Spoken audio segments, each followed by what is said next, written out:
မင်္ဂလာပါကျွန်တော်မြန်မာလုံးဒီနေ့မှာတော့ကျွန်တော်တကယ်ချင်းတွေကိုကျွန်တော်မနေ့ကတော့ပြောထားခဲ့တဲ့အတိုင်းပဲကျွန်တော်တို့အလုပ်ရှာပွဲသားနဲ့ပတ်သက်တဲ့အကြောင်းအရာပေါ့နော်ကျွန်တော်မှုကိစ္စလေးနဲ့ပတ်သက်တဲ့အကြောင်းအရာနဲ့ဆက်ဆက်ပြီးတော့ကျွန်တော်တို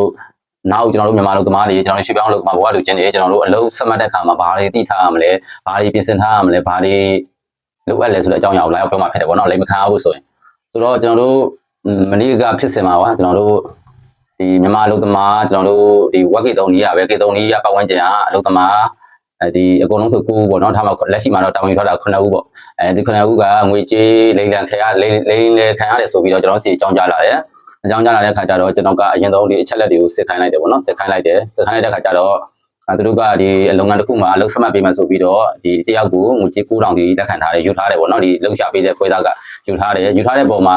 ဒီအလောက်ကကြာနေတာပေါ့နော်ဂျမ်းဖြစ်ပြီးတော့ကြာနေတာဘယ်လိုကြောင်းဖြစ်ပေါ့အလောက်ကကြာနေတဲ့အတွက်အလုပ်သမားတွေကတစ်ခေါက်လည်းမပြီးနှစ်ခေါက်လည်းမပြီးခောက်ခါမပြီးဘူးဆိုတဲ့အခါကျတော့အလုပ်သမားတွေကမလုပ်တော့ဘဲနဲ့ပတ်စံပြန်တောင်းတာပတ်စံပြန်တောင်းတဲ့အခါမှာပတ်စံကနေရွှေညရွှေနဲ့ဆိုတော့ဒီလိုအခုလိုအမှုတိုင်ကြားရတဲ့အဆင့်ထိရောက်လာတာဖြစ်တယ်ပေါ့နော်ဆိုတော့ကျွန်တော်တို့ဆက်သွယ်လာတဲ့ကလေးဒီအမတွေပေါ့နော်မကလေးမျိုးသမီးတွေကိုကျွန်တော်ကမနေ့ကဝက်ကေတုံကျွန်တော်တို့ကေတုံပလေယောဘတ်ထိုလာပလေယောမှာကျွန်တော်တွားရောက်ပြီးတော့ကြက်ခွာပြီးတယ်ပေါ့နော်ကျွန်တော်တိုင်ကြားတဲ့အခါမှာဒီတိုင်ကြားတဲ့အခါမှာကျွန်တော်တို့ကဒီအလုပ်သမားတွေကဒီပွဲသားရဲ့အချက်လက်ကိုလုံးကျွန်တော်တို့ကရရှိထားတယ်ရရှိထားတော့ဒီပွဲသားရဲ့ဒီပွဲသားတို့အလုပ်စမှတ်ပေးပါဆိုတဲ့လူရဲ့ဒီကိုကြီးရဆုံးချက်လက်ဒီ passport တွေကျွန်တော်တို့ပိုင်းအောင်ကမိတ်တူတွေ passport မိတ်တူတွေပြီးတော့အခါကျတော့ကျွန်တော်တို့ပွဲသားနေတဲ့နေရာတွေပြီးလို့ရှိရင်တက်တန်းထိုးထားတဲ့နေ့တရားစာဒါကရရှိထားတယ်ပေါ့နော်ရရှိထားတယ်ဆိုတော့အခါကျတော့အမှုတိုင်တဲ့နေရာမှာချစ်တော့ရှိတယ်ကျွန်တော်တို့ပွဲသားရှိကိုဖုံးဆက်တယ်ပေါ့နော်ဒီပတ်စံငွေကြီးလက်ခံထားတဲ့လူရှိကိုဖုံးဆက်တဲ့အခါမှာဒီပွဲသားကဖုံးမကင်မလာဘူးပေါ့နော်မလာရတဲ့အတွက်ကျွန်တော်တို့ကဒီရဲတောင်ရှိတဲ့လူတွေနဲ့ကျွန်တော်တို့သူ့အခန်းလေးတွားရောက်ပြီးတော့သူ့ကိုခေါ်ဆောင်ခဲ့ရတယ်ပေါ့နော်ခေါ်ဆောင်ပြီးကျွန်တော်ရုံးခေါ်လာတဲ့ခါကျတော့သူကလည်းသူကြုံရတဲ့အကြောင်းသူလည်းပြောပြတယ်ပေါ့နော်သူကတော့တဆင့်ကန်သမားပေါ့သူကလူတယောက်ကို900ပဲရတာဒီပတ်စံတွေအကုန်လုံးကဒီသူ့ရဲ့အထက်ကပွဲသားကိုပေးလိုက်ပြီးပွဲလိုက်ကိုပေးပြီးဖြစ်တယ်ပေမဲ့ဒါပေမဲ့ဒီပတ်စံတွေအကုန်လုံးကိုလက်ခံထားတာဒီလူကလက်ခံထားတာဖြစ်တယ်အဲ့တော့ဒီလူက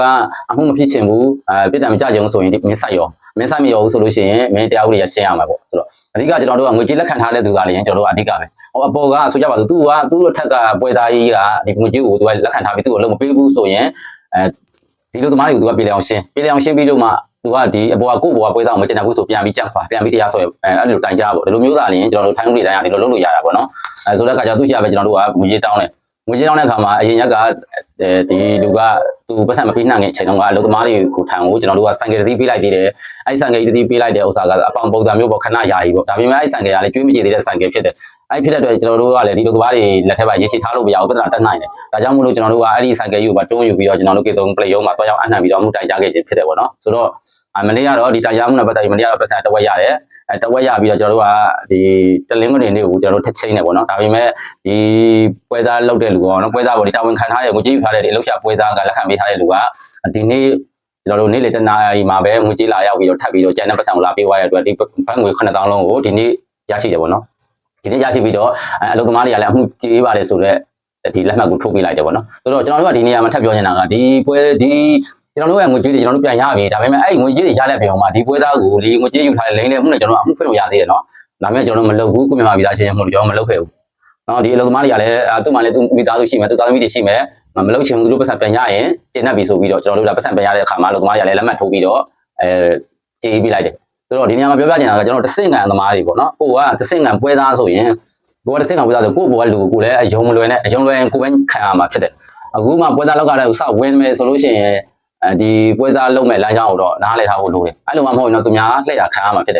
်ဒါကတော့ပွဲသားအတွက်ပေါ့နော်ဆိုတော့ဒါဒီအလုပ်သမားတွေအတွက်ကလည်းကျွန်တော်တို့အလုပ်ရှောက်မယ်ဆိုရင်ဟုတ်လားအလုပ်ရှောက်မယ်ဆိုကျွန်တော်တို့သိထားရမှာကကျွန်တော်တို့ကပွဲသားပညာပါနေလေတစ်ချက်ပြီးရင်ပွဲသားရဲ့ passport အချက်လက်ဒါသိရမယ်ပွဲသားရဲ့အခုလက်ရှိကင်ထားပါတော့ passport အချက်လက်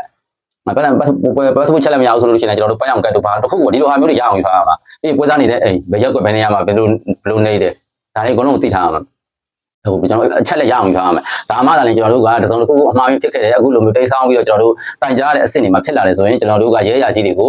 ုဒါကျွန်တော်တို့ကဘယ်နေရာမှာသူနေတယ်ဒါသူချက်လက်ပါဆိုပြီးတော့ကျွန်တော်တို့ကအမှုဖွင့်လို့ရတယ်အမှုဖွင့်လို့ရလို့ကျွန်တော်တို့လက်ထဲကျွန်တော်တို့မှာအချက်လက်စုံတယ်ဆိုရင်ရဲရရှိတွေကချက်ချင်းအလုပ်လုပ်တယ်ချက်ချင်းသွားဖမ်းတယ်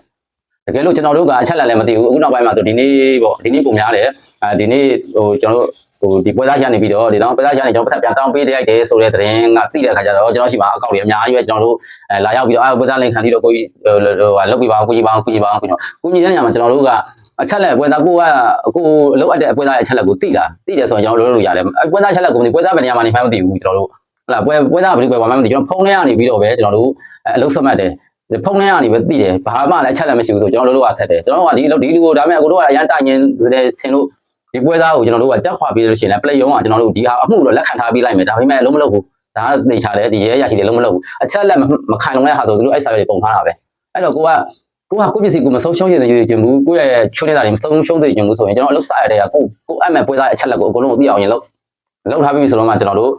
အလုပ်စမှတ်ပါလို့ဒါဆိုရင်တကယ်လို့တိတ်ဆောင်ခဲ့တယ်ဆိုတော့ကျွန်တော်တို့ပတ်စံကျွန်တော်ပြန်ရအောင်ကျွန်တော်တိုင်ကြားပြီးတောင်းလို့ရတယ်ဆိုတော့ဒီနေ့ကိစ္စမှာဘယ်လိုပဲဖြစ်ဒီတာဝန်ယူပြီးသွားတဲ့တစ်စင်ကဒီပွဲသားညီလေးပေါ့ငယ်သေးတယ်ဆိုတော့ဒီတစ်စင်ကညီလေးကိုလည်းကိုကဒီနေရာကနေပဲမင်းလည်းဒီဗီဒီယိုတွေ့လိုက်မယ်ကျေးဇူးတင်တယ်တာဝန်ယူကိုယူလုပ်တဲ့ဟာကိုတာဝန်ယူတဲ့အတွက်လေးစားတယ်နော်ဘယ်လိုပဲဖြစ်ကိုလုပ်တဲ့တာဝန်ကိုယူတဲ့အတွက်လေးစားတယ်ဒါပေမဲ့မင်းအဲ့အစောကြီးတဲ့အားတကယ်လို့ဒီလိုသမားတွေနဲ့မိဖမင်းညှိနှိုင်းပြီးတော့အခုလိုမျိုးချောချုပ်ပြလိုက်တယ်ဆိုရင်ဒီလိုကြက်ခွာမှုတွေဟုတ်တယ်မလားဒီလိုတိုင်ကြားမှုတွေအစင်ဖြတ်မလာဘူးအဲ့တော့တကယ်လို့ကိုကမှန်ကန်ကန်ကြီးလုပ်ပါရဲ့နဲ့ကိုဘောကလူကကလန်ဖြစ်ကြတယ်ဆိုလို့ရှိရင်လည်းကိုပဲငွေလက်ခံထားတာဖြစ်တဲ့အတွက်ကိုပဲလက်ခံရမှာကိုပဲစိုက်ပြီးရှင်းရမှာဖြစ်တယ်ဆိုတော့ဒါကနမူနာသင်ခန်းစာပေါ့နော်ဒီနေ့ဖြစ်တဲ့ကိစ္စမှာလည်းကျန်တဲ့အမှုတွေကိုလည်းကျွန်တော်ကဒီလိမ့်တဲ့မှုတွေနဲ့ဟာတွေကိုလည်းမတိုင်ကြားခိုင်းတော့ဘူးကျွန်တော်ကိုယ်ကိုပြန်ရပါပြီဆိုတော့မတိုင်ကြားခိုင်းတော့ဘူးပြီးတော့ဒီကျွန်တော်တို့ပွဲသားရဲ့အချက်လက်ပေါ့ဒီကြီးလေးရဲ့အချက်လက်တွေဒီပတ်စံကိုပြန်ပေးသွားတဲ့ပွဲသားရဲ့အချက်လက်တွေကိုလည်းကျွန်တော်တို့အကုန်လုံးသူ့ရှိမှာပဲကျွန်တော်တို့ပြန်ဖြတ်ခိုင်းပေးလိုက်တယ်လူသမားတွေကိုပြန်ဖြတ်ပေးလိုက်ပေါ့နော်သူကသူတာဝန်သူယူသွားတာဖြစ်တဲ့အတွက်ကျွန်တော်တို့ဘက်ကလည်းကျွန်တော်တို့တာဝန်ကျွန်တော်တို့ဖြတ်ထားတဲ့ဒီဓာတ်ပုံတွေရှိတယ်အဲ့ဓာတ်ပုံတွေရိုက်ထားတဲ့ဓာတ်ပုံတွေရှိတယ်မှတ်တမ်းတွေရှိတယ်ဒါဖြတ်ပေးလိုက်ပေါ့နော်မလိုအပ်တော့ဘူးပေါ့နော်တကယ်လို့ဒီနေရာမှာသူကပတ်စံမရှင်းဘူးဘာမရှင်းဘူးညာမရှင်းဘူးဒီလိုမျိုးကြားဖြစ်တယ်ဆိုရင်တော့ကျွန်တော်တို့ကဒါဒီပုံတွေကတမျိုးပုံစံနဲ့သွားမှာပေါ့နော်ဒီမှတ်တမ်းတွေကသူကပြန်တာဝန်ယူတဲ့အတွက်ဒီပုံတွေကိုလည်းအားလုံးဖြတ်ပေးခဲ့တယ်ဖြတ်ပေးပြီးတော့ကျွန်တော်ဒီနေ့ရဲစခန်းမှာမှုပိတ်ပြီးတော့ပြန်လာခဲ့တယ်ပေါ့နော်ဆိုတော့အလုပ်စမှတ်မယ်ဆိုရင်တတိထားပါကျွန်တော်တို့ပွဲသားဗမာနေတာလဲပွဲသားအချက်လက်တွေကဘာတွေရှိလဲဘာတွေသိထားအောင်လဲဒါတွေအကုန်လုံးစုံမအလုပ်စမှတ်ပါပေါ့နော်ပြီးတော့ဒီရဲရရှိကကျွန်တော်တို့မှားလိုက်တယ်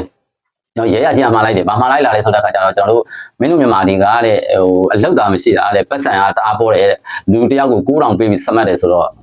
ဘယ်ကအလုပ်သားမရှိတာပတ်စံရှာနိုင်တယ်ပေါ့ဗျာ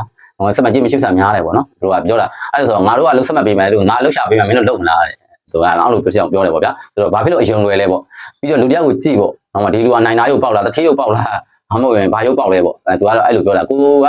ပွဲသားဆိုရင်ပွဲသားရဲ့